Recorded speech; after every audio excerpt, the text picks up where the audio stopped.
वक्रतुंड महाकाय सूर्यकोटि समप्रभ निर्विघ्नं कुरु मे देव सर्वकार्येषु सर्वदा। बोलो सूर्य भगवान की जय हो। आज आसोज मास के कृष्ण पक्ष की श्राद्ध पक्ष की अष्टमी है। उसमें आपको जीवित पुत्री का व्रत और आशा भगवती का व्रत दो कहानियाँ सुना रही हूँ। पहला है जीवित पुत्री का व्रत। यह व्रत आसोज मास के कृष्ण पक्ष की अष्टमी को किया जाता है। इस दिन सूर्य नारायण की पूजा करनी चाहिए। व्रत रखने वाला स्वयं स्नान करके भगवान सूर्य नारायण की मूर्ति को स्नान कराकर भोग लगावें तथा आचमन कराकर धूप दीप आदि से आरती उतारें। भोग को प्रसाद के रूप में बांट देवें। इस दिन बाजरा और चने से बने पदार्थ भोग लगाए जाते हैं तथा काटे हुए फल व शाक नहीं खाए जाते हैं। इस व्रत के करने से जिनके पुत्र होते हों परंतु जीवित न रहते हों, जीवित रहने लगते हैं, साथ ही बच्चों का मरण दोष दूर हो जाता है। इसकी कथा एक समय की बात है जब भगवान कृष्ण द्वारिकापुरी में निवास करते थे। उस समय एक ब्राह्मण भी द्वारिका में रहता था। उसके 7 पुत्र काल के गाल में बचपन में ही जा चुके थे। इस दशा को देखकर ब्राह्मण बहुत दुखी था। एक दिन भगवान कृष्ण के पास गया और कहने लगा, हे भगवान, आपके राज्य में आपकी कृपा से मेरे 7 पुत्र हुए परंतु जीवित कोई नहीं रहा, क्या कारण है? यदि आपके राज्य में दुखी देखना नहीं चाहते हो तो कोई उपाय बताइए। तब भगवान बोले, हे ब्राह्मण, सुनो, इस बार तुम्हारे जो पुत्र होगा उसकी उम्र 3 वर्ष की है।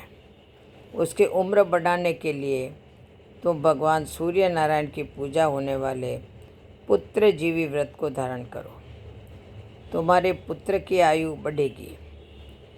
ब्राह्मण ने ऐसा ही किया।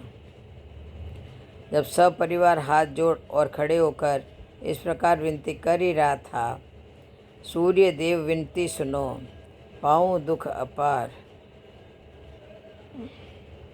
उम्र बढ़ाओ पुत्र की, कहता हूँ बारंबार। इतना सुनते ही सूर्य भगवान का रथ वहीं रुक गया। ब्राह्मण की विनती से प्रसन्न होकर सूर्य ने अपने गले से एक माला ब्राह्मण के पुत्र के गले में डाल दी और आगे चले गए। थोड़ी ही देर में यमराज उस ब्राह्मण के पुत्र के प्राण लेने के लिए आए। यमराज को देखकर ब्राह्मण और ब्राह्मणी कृष्ण जी को झूठा कहने लगे। भगवान कृष्ण अपना अनादर जानकर तुरंत सुदर्शन चक्र लेकर आ गए और बोले, इस माला को यमराज के ऊपर डाल दो। इतना कहते ही ब्राह्मण उस माला को उतारने लगा कि यमराज डर कर भाग गए, परंतु वहाँ यमराज की छाया खड़ी रही। उस फूल माला को छाया के ऊपर फेंक दी, जिसके फलस्वरूप वह छाया शनि के रूप में आकर भगवान कृष्ण से प्रार्थना करने लगी। भगवान कृष्ण को शनि के ऊपर दया आ गई और पीपल के वृक्ष पर रहने के लिए कहा। तब से शनि की छाया पीपल के वृक्ष पर निवास करने लगी। इस प्रकार भगवान श्री कृष्ण ने उस ब्राह्मण के पुत्र की उम्र बढ़ा दी। इसीलिए हे भगवान, जिस तरह उस ब्राह्मण के लड़के की उम्र बढ़ाई है उसी तरह सबकी उम्र बढ़ाना। अब आपको आशा भगवती व्रत की कथा सुना रही हूँ। यह व्रत स्त्रियों को श्राद्धों में ही आसोज कृष्ण पक्ष की अष्टमी से प्रारंभ कर 8 दिन तक करना चाहिए। 8 कोना को गोबर मिट्टी से चौका देकर आशा भगवती की कहानी सुनो। फिर 8 कोनों पर 8-8 दूब, 8-8 पैसा, 8-8 चिमटी चिटकी, 1-1 सूतली सूप,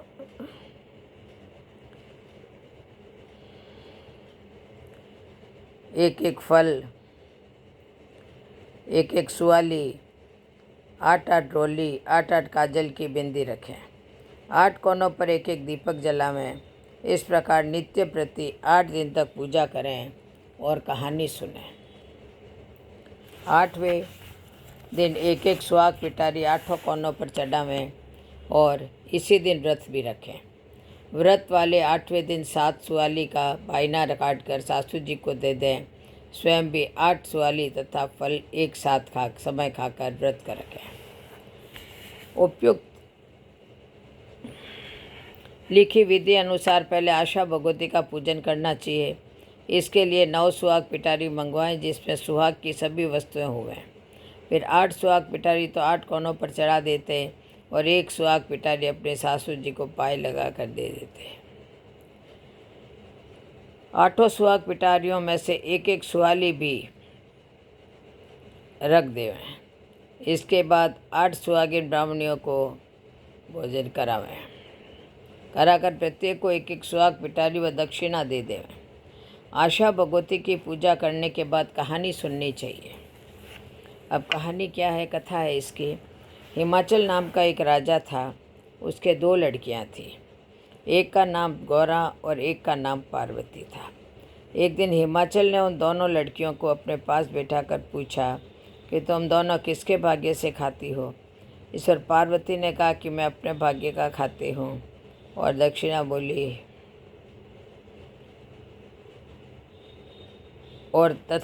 बोली कि मैं आपके भाग्य का खाती हूँ। यह सुनकर राजा ने अपना पुरोहित बुलाया और कहा कि पार्वती के लिए भिखारी वर और गौरा के लिए राजकुमार की तलाश करो। पुरोहित राजा की आज्ञा अनुसार वरों की तलाश करने के लिए घर से निकल गया। एक दिन पुरोहित जी एक रास्ते जा रहे थे कि रास्ते में शिवजी भिखारी का रूप धारण कर बैठे दिखाई दिए। पुरोहित ने पार्वती का विवाह उस भिखारी के साथ तय कर दिया और एक बहुत ही सुंदर राजकुमार से गौरा का विवाह तय कर दिया। थोड़े ही दिनों के बाद जब गौरा की बारात आई तो राजा ने उसका खूब सम्मान किया और साथ में बहुत सा दहेज भी दिया। लेकिन जब पार्वती की बारात आई तो राजा ने कुछ भी सत्कार नहीं किया, केवल कन्यादान देकर पार्वती को विदा कर दिया। शिवजी पार्वती को लेकर कैलाश पर्वत पर आ गए। पीछे जब पार्वती जहाँ कदम रखे वहाँ की घास जल जाती। यह देखकर शिवजी ने पंडितों को बुलाया और इसका कारण पूछा। तब पंडितों ने सोच विचार कर बताया कि पार्वती और इनकी भाभियाँ आशा भगवती का व्रत करती थी। इनकी भाभियों ने अपने अपने पियर जाकर व्रत का उद्यापन किया, लेकिन पार्वती ने उद्यापन नहीं किया। यदि पार्वती जी भी अपनी माँ के घर जाकर व्रत और उद्यापन करें तो सब दूर हो जाएंगे। इस प्रकार पंडितों के बताने पर शिवजी और पार्वती जी खूब कपड़े और गहने पहनकर पार्वती जी के पियर चलने को तैयार हुए। कुछ ही दूर जाने पर इन्होंने देखा कि एक रानी के बच्चा होने वाला है। वह बहुत कष्ट में पड़ी है। यह देखकर पार्वती जी शिवजी से बोली, हे नाथ, बच्चा होने में बहुत कष्ट होता है, अतः आप मेरी कोख बंद कर दो। शिवजी ने कहा, तुम कोख बंद मत करवाओ, अन्यथा पीछे पछताओगी। फिर कुछ आगे चले तो देखा कि एक घोड़ी के बच्चा हो रहा है, उसे भी बहुत कष्ट है। यह देख पार्वती जी ने शिवजी से हट किया कि मेरी कोख भी जल्द बांध दो।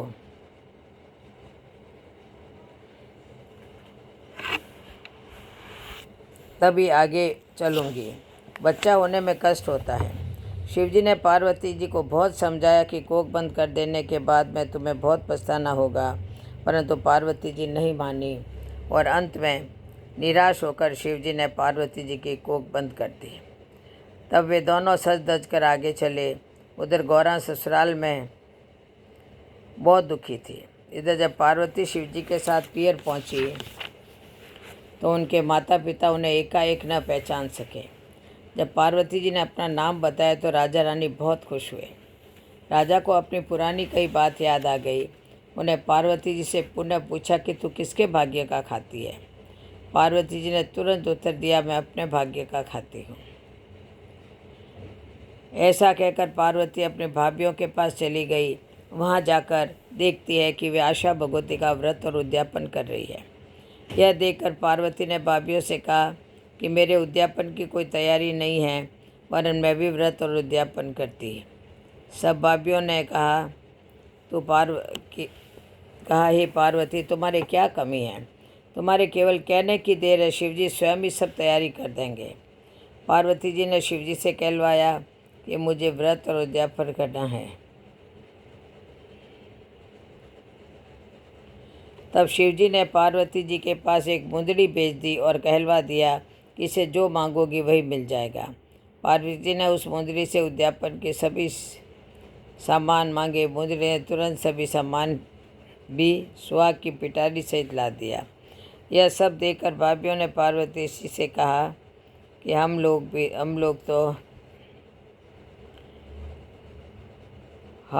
तो 8 महीने से तैयारी कर रही है, फिर भी इतनी जल्दी तैयारी नहीं हो पाई, लेकिन तुमने तो बहुत जल्दी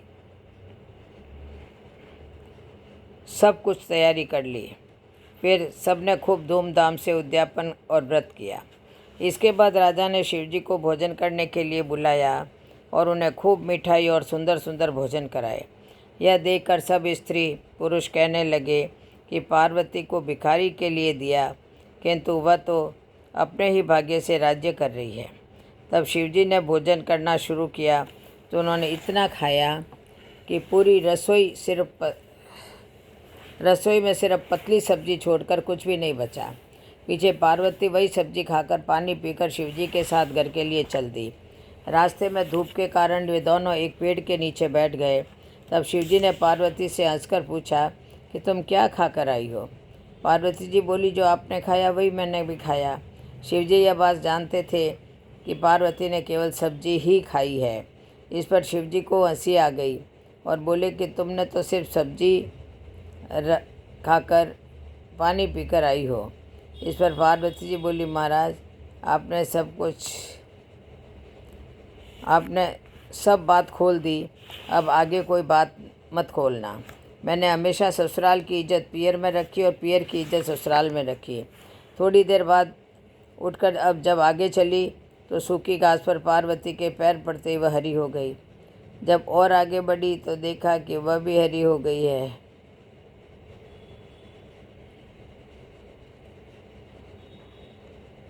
जब और आगे बढ़े तो देखा कि एक घोड़ी के पास उसका बच्चा खेल रहा है। यह देखकर पार्वती जी बोली, महाराज मेरी कोख खोल दो।